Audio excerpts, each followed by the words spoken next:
Welcome to the Slop Temple. We pray this video helps. You start by securing your data. Backup user files now so you won't lose work. Next, identify the crash source using Event Viewer or the error dialog to see the module and address. Once done, open an elevated command prompt and run sfc/scano to repair system files. This often fixes corrupted libraries that cause invalid memory references. If Scano reports errors it can't fix, make a note of the file paths before moving to targeted replacements. Now perform deeper maintenance. Use dism/online/cleanupimage/restore health to replenish system components. This repairs corrupted component store entries that SFC can't. Then inspect drivers in Device Manager, update or roll back recent GPU, network, or audio drivers because bad drivers often reference invalid memory addresses.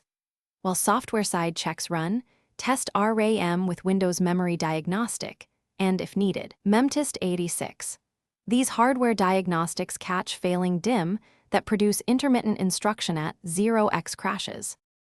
To finish, reinstall or repair the application or Windows feature linked to the error. Many crashes clear after a fresh install. Then perform a clean boot to isolate startup services or apps that conflict, enabling groups of non-Microsoft services until the fault stops. If the problem persists, collect a minidump and note the exact module name and memory address to share with support.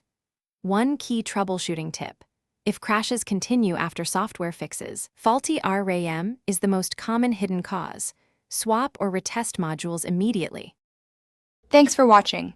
Consider subscribing if we helped you.